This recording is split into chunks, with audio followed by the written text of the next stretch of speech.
Hello. Nakaraw ko doon.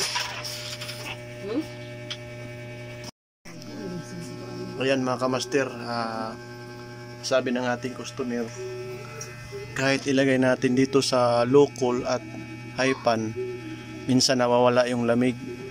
So try natin to i-check. Din yung ginawa nila ngayon, so nagsiling pa na lang muna sila ngayon. I-check muna namin to. Mga master, i-check natin yung kapasitor, din itong selector switch, din yung thermostat. Yan. Pero yung suspect ko, ito yung kasi namamatay. Ayan mga master, kinuha natin ng boses kasi nagpa-sounds yung ating customer, baka tayo makapiright. So yung kapasitor is 15 plus 3 microfarad. So i-check natin yan. Sa apat na terminal yon yung common, at yung dalawa herms at ka sa fan, may makikita ka doon na F at ka sa H. So i-check na natin.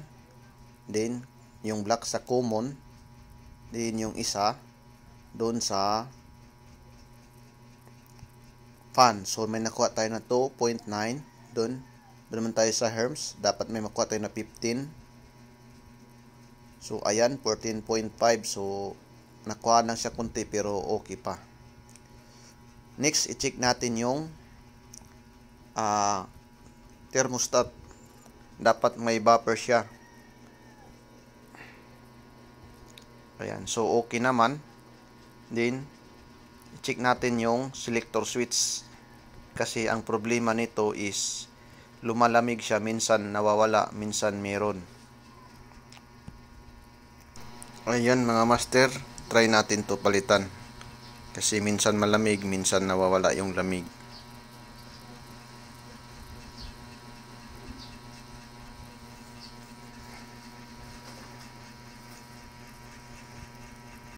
Ayan mga master, dito tayo kukuha ng pampalit. Ayan yung sa customer, and ito yung sa atin. Try natin palitan. Ayan mga master, ito yung sa customer, ito yung atin. Try na natin palitan. Yung sa kanila may ganito. Lagyan natin dito sa wiring. Hindi ko na ipakita yung paglalagay. Ayan mga master, ito na.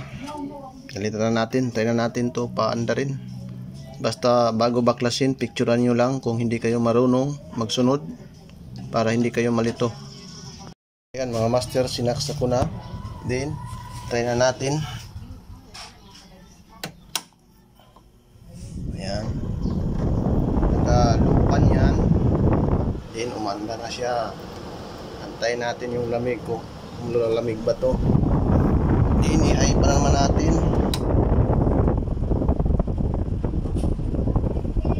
Then ilo natin. Ayun, umandar na yung compressor. Then dito abangan natin yung pipe na to, kung lumalamig ba yung pipe na to.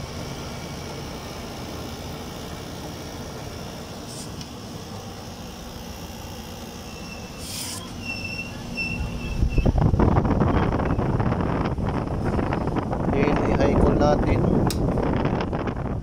So ayan na, nakikita natin dito na yellow na siya.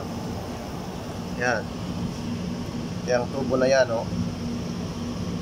nag-yellow na siya. So ibig sabihin, ang problema talaga is yung selector switch, kasi sabi ng customer minsan mawawala, minsan meron. Then kung makikita natin dito, nag-oil na yan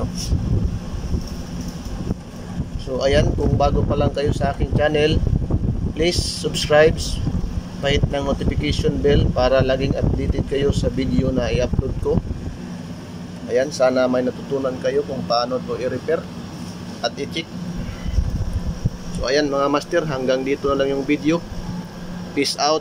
Ibabalik na namin to doon sa lagayan kasi umaandar na siya.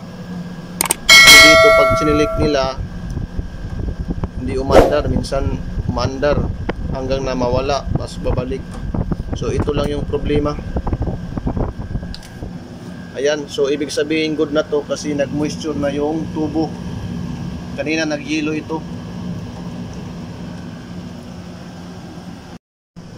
Pirahe 1.6, naglalaro sa 1.6, 1.7, din 2.4. Ayan mga master, bago kami umuwi, i-testing muna namin. Ayan, lumalamig na siya oh. Nag-moisture na oh.